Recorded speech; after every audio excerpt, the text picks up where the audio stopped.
Lots of familiar faces, and I just want to say welcome. Thank you for coming. It's great for you to be here, and I come to you tonight not only as your superintendent, but also as a parent of a kindergartner this year who just started school. And so it becomes very interesting for me to wear both hats, if you will. I talk often about understanding the role of a parent, and I was an educator for over 20 years, but when you have a child, you begin to understand that sitting across the table at a parent-teacher conference means something very different and gives you great perspective. So I come to you tonight wearing both of those hats. I have some words I'd like to share with you, and some new initiatives regarding parent engagement and parent involvement that I'll share with you. So I'll start out with some written comments. So there's a quote by a former member of the U.S. Senate named Alan Simpson that I think is kind of funny, yet nonetheless is thought-provoking. He said, if you have integrity, really nothing else matters. But if you don't have integrity, nothing else matters. Right? Right. The same is essentially true, especially from an educator's perspective regarding parent involvement and what we now refer to as parent engagement. And we had a board presentation this past week on parent involvement and parent engagement, and one of the differences, we're starting to use the term parent engagement because that means that parents are truly committed to helping, supporting, and involving themselves in the work of the school district. Because we know as a school district, our asset is in our people and our working together to be able to help the students that we serve. So if parents are engaged in their students' education, little else matters. And if parents aren't engaged in their students' education, we will never accomplish as much as we could as working together. We desperately need more parents to be involved and engaged in supporting our schools.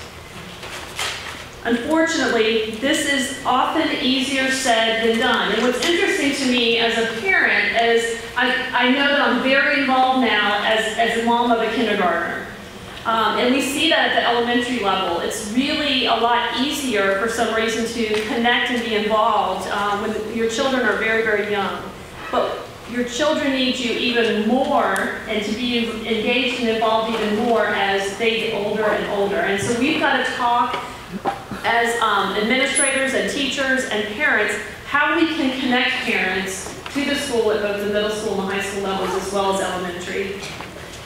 Often, as much as we need more parents to be generally involved and engaged, we create and sustain unwelcoming environments where the only options for parents to support schools are things like fundraisers or chaperoning field trips.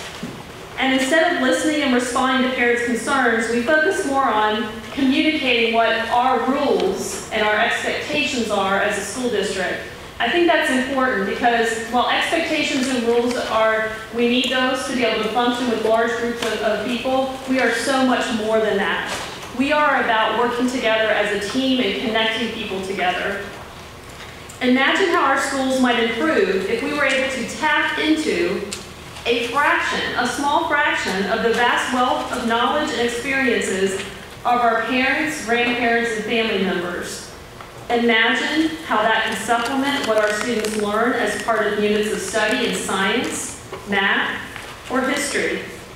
Research, and whenever I speak it, it's always mentioned research and data because I love it. I'm kind of one of those nerdy people who really love science and data and research. But research has shown that the efforts to tap into parents' quote funds of knowledge or family members' funds of knowledge have had a significant impact on student achievement, which makes logical sense, right? If parents are more connected to those schools and supporting those schools, we know that student achievement is going to be higher. Even at struggling schools that serve large populations of economically disadvantaged students, we have seen higher student achievement as a direct result of parent engagement. There is truly a limitless potential in teachers, parents, grandparents, family members, and volunteers partnering to support students and improve our schools. As a district, we have several opportunities for parents and family members to engage and to help make decisions on how schools are governed in the best interest of students and the communities we serve. We need you to be a part of those decisions that get made. If we're discussing something regarding board policy, for instance, provide your input. Don't let it get to a situation where it becomes something as an outcome that's negative and you're in front of the board at a board meeting and you're frustrated. Be a part of helping us to create really good policy that makes sense, is logical, and is practical. We're very open to that and want you to be involved. For those of you that don't know, each school has a school advisory, what we refer to as a SAC committee, that has legislative authority over annual school improvement plans and discretionary budgets to support school improvement. I know several people in the audience are a part of that work. Contact your school's principal or administrator to find out how you can get involved on that advisory committee, because that is the place where all of those types of decisions are made at the school level. We also have this year something that I'm very, very passionate about, and that's called a Parent Academy that we're starting. And we're starting small, and our intention is to grow it. And it really has three purposes. The first purpose is to offer an opportunity, training opportunities, where parents can come together and receive education on how to help their students. So that's the first purpose. The second purpose is really about how can we provide educational opportunities for parents to be able to gain skills for themselves to maybe advance in their employment or their career, or maybe to learn a new skill set. So that's the second purpose, really more about the parent and who they are. And then the third purpose of the Parent Academy is really about how can we help parents to better support our schools and the larger community so that together we can do that. So look for information to come out on the Parent Academy. It's going to be coming through our parent liaisons at our schools, and we hope that all of you will become a part and take advantage of those opportunities. Parents also have the opportunity, or even form a parent-teacher association, or a PTA, in our schools. And that's why we're here tonight. In fact, the PTA is putting this on. We want to thank them for that. Some of the people who organized tonight's event will tell you more about the Parent-Teacher Association and how to get involved. They have a wonderful website at the national level. If you have not gone to that, it's an amazing website that has a lot of resources for parents, and specifically it has resources regarding instructional strategies and how to support your children or your students at home. So if you haven't been there, visit that website. The mission of the PTA is to make every child's potential a reality by engaging and empowering families and communities to advocate for all children. Local parent-teacher associations are valuable assets to their school communities by providing educational and parent involvement information, resources, events, and activities, such as the one tonight. Of course, the items that I mentioned are not the only ways that parents can engage in supporting success for our students. Simply tell your school principal, your school administrator, your guidance counselor that you are willing to help and how you're willing to help. It may be something as simple as going out and providing support to students after they eat lunch so they can play on the playground and have access to a recess. We think sometimes that it has to be this big thing that you do, and it doesn't. And we truly value and need your support. So I leave you with this. Together, we will improve our schools and become an A-rated school district of excellence. But we can only do that by working together. So next up on the agenda, we have Walter Paschke, who is the school district's network coordinator, and Cliff Manuel from the Penny for Projects campaign. That's our sales tax continuation. We're going to talk to you just briefly about the 1 cent sales tax that will be up for vote on November the 4th. I encourage you to listen carefully to what they are presenting and to ask any questions that you may have regarding this critical ballot initiative. The result of this vote will impact the types of programs and services we will be able to offer in our schools, for better or worse.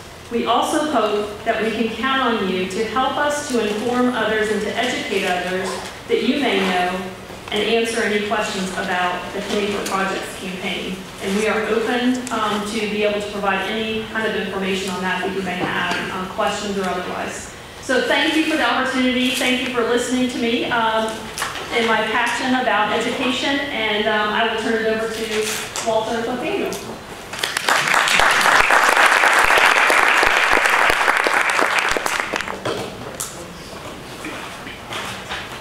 Good evening. Good evening.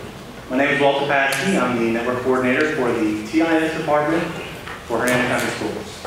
And I would just like to say thank you for giving me this opportunity to give you as much information as I can give you on the Penny for Projects presentation that we've done for the board. And I also wanted to make mention that you see our school board members up there at this time. This is a joint presentation with the County Commission and the City of Brookville. So this is a collaborative presentation for all of us. What are the critical needs that we have in the school system right now? Why do we need this? There's two. One of them is technology, and one of them is infrastructure. If you're not aware of the amount of computer-based testing that goes on in the school system, that number continues to grow every year. There's a new test coming out from the state this year. There will be more tests required as we go further and further along. These are all primarily computer-based testing, especially the state and the course testing. There are also going to be new tests for courses this year that will be computer-based. So we need technology to be able to support computer-based testing. We also have a digital textbook initiative that is going to be required of us for next school year. And we must spend 50% of our textbook money on digital material. I like that thinking. Differentiated instruction, virtual classroom. These are all things that are expected now of our students, and we need to make sure we have the technology to support them. Maintenance and facilities. You'll see a slide in a few moments that will show you the age of schools and show you the condition or things to think about when it comes to the critical needs of the infrastructure of the actual buildings and facilities.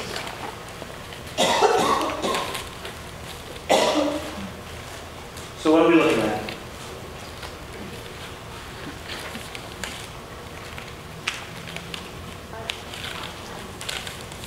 The technology plan would include replacing the existing computers and developing a computer replacement plan for the technology that we currently have in our schools. Let me talk about that for 1 second. The last time we had a major overhaul of technology and computers in the schools was 2008. We leased 11,000 systems to replace everything so that all schools had the same technology. Those computers are now 6 years old and will be 7 years old by the end of this year. We also are looking at doing a one-to-one initiative. That means putting a tablet computer in every student's hand within 3 years.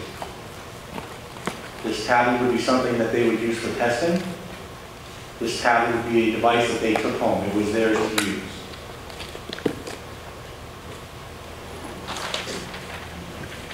I want to make mention of the grade level pilots. We would have specific grade levels at all levels. So elementary, middle, K-8, and high school would be affected. So this is not a one school pilot program or small level pilot program. This would be all schools affected. I also mentioned facilities and infrastructure.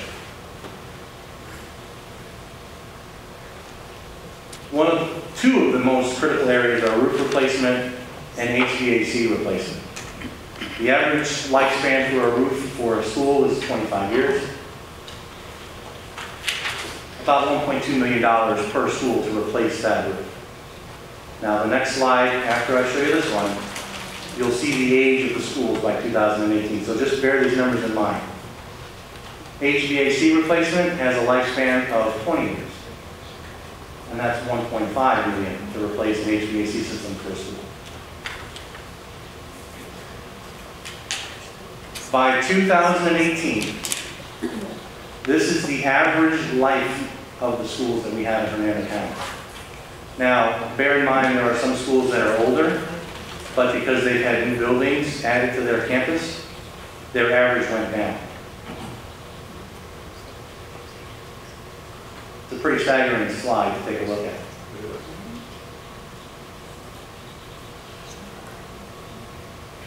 So what are we talking about? We're talking about the expense of doing a computer replacement plan and a one-to-one initiative starting with pilot schools and going grade levels every year. So eventually, over a 10-year period to do a computer replacement plan and providing tablets for students, it will be about $53 million over 10 years. Facilities and maintenance, there's projects in place to replace roofs, replace HVAC, other maintenance issues that come up as emergencies occur. But we're looking at over 5 years, $73 million. The important piece of information that you really want to walk away with tonight is the penny sales tax, a half penny going to the school board, will generate roughly $8.6 million based on last year's income taken in from to the state reported back to us. About $8.6 million for a year. So a 10-year period, $86 million. There's well over $86 million in repairs and technology needs alone. Now, I'm going to turn the mic over to Mr. Manuel, who is going to speak about the projects that the county and the city have that will benefit the schools. Thank you, Walter. Cliff Manuel, I'm a member of Hernando Progress, a group of businessmen who got together one day and started thinking to ourselves, what would be a good investment for us to consider making that would support the city of Burkesville, Hernando County, and the school system? What could we do to maybe make a difference and participate in what we know is a tremendous amount of unfunded mandates, really, that we all have as citizens for our county for infrastructure, roads, water, sewer, schools, technology for kids. I mean, if you think about what Walter said about having computers in a classroom that are 8 years old in the computer world, gosh, might as well be dinosaur age. They're missing a lot of opportunity by not having the kinds of technology they need to invest in the simple things like educating themselves at home. Some of the projects we want to attach to that technology, which does include Hernando County, is countywide broadband service. And we'd like to see the broadband reach out so that every citizen in the county can participate in that education without having to live in the city or in an area where broadband access is already available. All of our kids should have that opportunity to participate and learn. My passion for the penny in the school system started when my father graduated in 1957 from Hernando High School. I graduated from Hernando High School in 1976, and my son graduated from Hernando High School in 2006. My son right now is working in Miami. Why? Wasn't a job for him here. What do I think a penny can do to change some of those characteristics as we move forward in the next decade? It can pay for infrastructure that creates not only roads, water, sewer, and better education systems for our kids to participate in job growth. It creates the jobs needed to keep kids here. So when you want to invest in Hernando County, you have to do it through revenue sources that make sense to the citizens that buy products and services here. One of those is a sales tax. The school system has benefited from that historically. There was a half-cent sales tax in place the school system used to address a lot of its capital needs. The county missed the boat 10 years ago. And I think in the last decade they've addressed probably none of their capital needs they could have paid for with the money that half-cent was generated for them. So what's different about this campaign versus the prior campaign for the penny? The business group that I mentioned earlier as I just got started in my presentation wants to run the penny and give it a personality. We want to create a penny, run it for office, and we want to give it a personality, and that personality is going to be specific projects that the penny will build that will be monitored by the citizens of Hernando County, and those monitoring reports provided to the public sector in a transparent manner so that the money doesn't disappear and never builds the projects that we've told the citizens it will build. And how are we going to do that? We met with the city manager, Janine Normavaca. We met with Dr. Romano, and we met with Lynn Sossaman, the county administrator. And we said, if we're going to invest our time and effort and run this penny for office and give it a personality, we want to know what your needs are and what that penny will address if it passes. He mentioned $86 million. $86 million would also come to Hernando County. A portion of that would go to the city of Brookstone. We want to know where is it going, so that if the money does come in to the coffers to build projects with, passes in November, there will be an oversight committee. That committee will be in place to track and monitor the successful construction and completion of each project identified by resolution by each of those elected officials. That turns the penny into something different than a new tax. It turns it into an investment in Hernando County, an investment that has not been made historically, and an investment that can, by cooperation and collaboration, bring the city, the school, and the county together, working as a common team to address our needs. Separation of those entities in a small county like ours, with all of them pulling on the strings in different directions, leaves a lot of projects behind, creates a lot of animosity that doesn't need to be there at all, and it creates even the trouble even using the simplest things. I was president of HYL for a decade, and we always wanted collaboration between the Parks and Recs Department of the county and the school's recreational facilities, so that we could use for our kids that we serve recreational facilities on the weekend while the school wasn't using them. There was always something that came up that presented, insurance, liability. What we found recently is if we can get Dr. Romano meeting with Lynn Sossaman and the county staff and the school district staff working together on cooperative projects, and we can find a revenue source to pay for projects that the county desperately needs. Through that cooperation and collaboration with the investment money from the penny, they can do the projects that we've identified for them to accomplish. And then we're going to track it, and we're going to promote it, and we're going to put it in the press, and we're going to present it to the board. I use Paschke County as an example that y'all might consider appropriate, since it's a neighboring county. This penny was run for office down there, so to speak. And, the first time it was put on the ballot, it passed by about 51%. It barely made it through, barely got passed. A lot of people were skeptical about how the money would be used, where it would be spent. They just ran it again for office after a decade of spending the money exactly the way they told the citizens it would be spent. Passed by close to 70% of the voters supporting the penny down there. Why? Because it built the projects they said they would build with it. We need that sort of transparency here, and we need that accountability here. And with your vote in November to support the penny in the collaboration of the city, the county, and the school district, as well as the business community and the citizens that we all serve, I think we can put the penny to work and better our future with that investment. Walter and I will be here long enough to answer any questions y'all may have on any project. The project list now, for anybody that doesn't know the details associated with the projects that will be funded by the penny, is now online. We have a website up and running Saturday morning. It's pennyforprojects.com.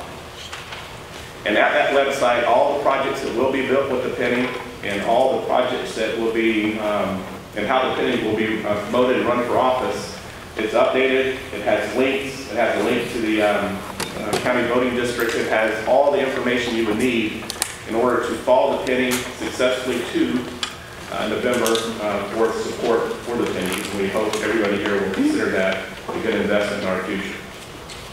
Any questions for Walter or I? Walter,